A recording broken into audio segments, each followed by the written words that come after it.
Okay, another topic that we're going to discuss. So we're done actually with your placental abnormalities.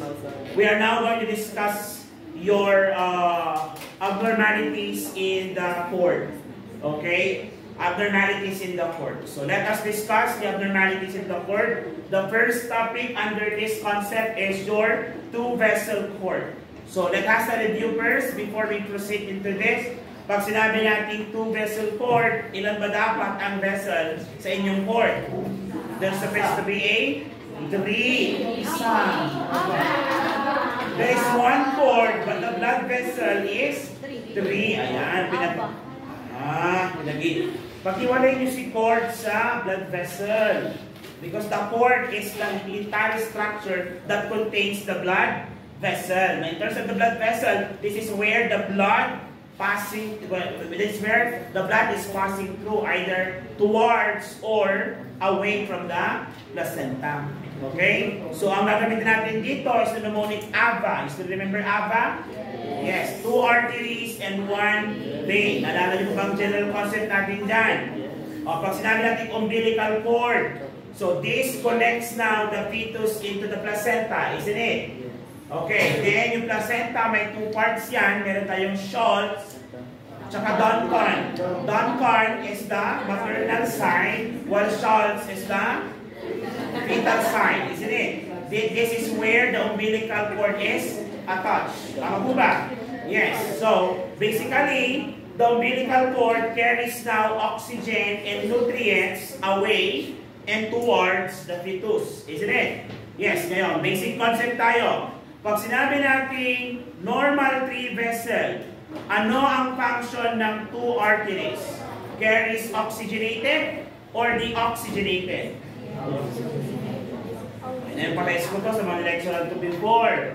Normally, in an adult person, arteries contains oxygenated blood, while veins contains unoxygenated blood, with an exemption of your pulmonary artery and pulmonary vein within your heart.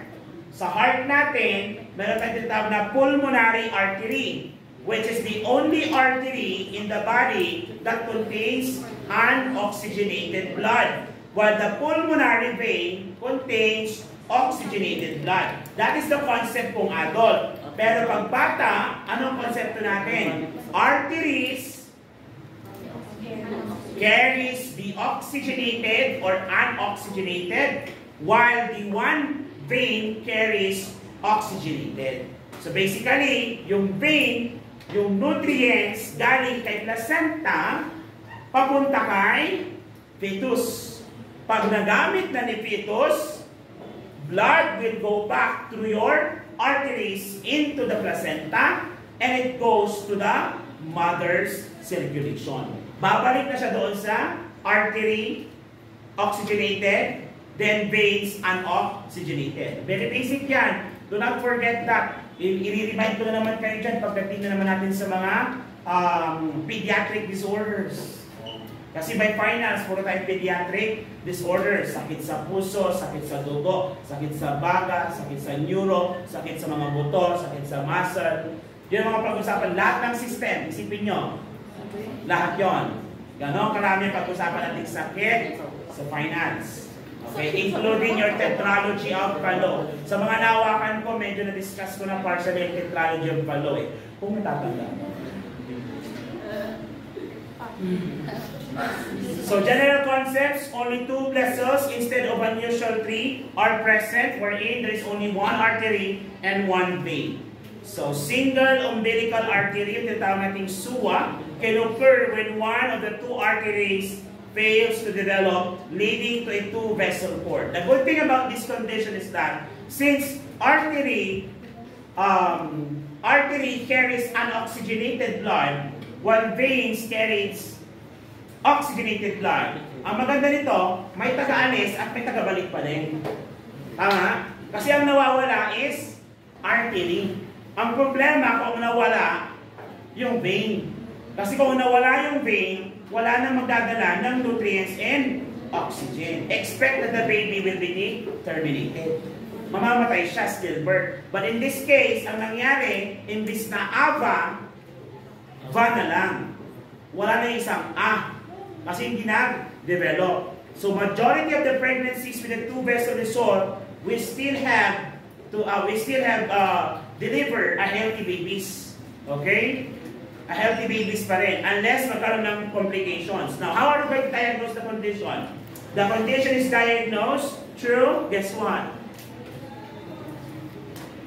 Walang guess. Ultrasound pa din. Okay? So the condition, okay, is diagnosed through ultrasound. Now, what are the causes and risk factors of this condition? Causes and risk factors includes, okay, sorry for this, it's idiopathic. Idiopathic, when you say idiopathic, unknown. Okay? Risk factors may include maternal health issues, common daw sa mga babae na may diabetes mellitus. What else? Fetal chromosomal anomalies.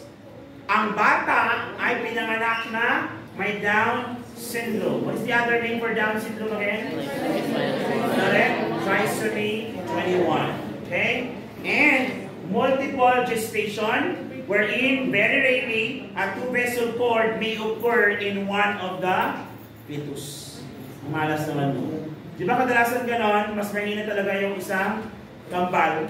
Okay, kapag kambal po yung pinagduduntis. Okay? Now, what are the possible complications, sir? Again, generally, wala namang problema. Baby would still deliver as normal and healthy. But in worse conditions, pwede pa rin siya mag-lead into these complications. Number 1, FGR. What is FGR again? Fetal growth restriction. Okay, fetal growth restriction. May not supply the fetus with enough oxygen and nutrients, leading to growth problems. Another one, preterm birth. Any abnormalities with the placenta in the cord is always associated with preterm delivery. Okay? And congenital anomalies. If the baby, okay, if the baby has this condition, possible complication niya is the development of congenital defect focusing on kidney and heart. Idamdamin na si GI. Pero sa module nyo kasi, kidney and heart lang. Sige, binabasa ko niya. Mas binabasa ko yung ibang sources. Para lahat dinadagdag. Pero kung mamimili kayo, it's always the kidney and heart. So example nito, yung congenital heart defect, pwede siya mag-develop ng tetralogy of Fallot, patent ductus arteriosus, congenital septal defect, atrial septal defect, ano pa yun? Stenosis, okay? Or narrowing of the valves of the heart. Marami yan. Pag-uusapan natin lahat yun. Puso pa lang. Dami na. So prepare yourself. Brace yourself. Okay. Baka ang quiz natin dun minsan na lang sa isang linggo. Pero 200 items.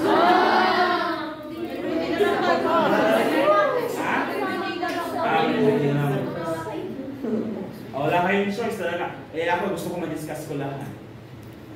Next, increased risk of stillbirth. Slightly higher risk of stillbirth in pregnancies with a two-vessel cord, although the majority of pregnancies result in a healthy babies, as I mentioned.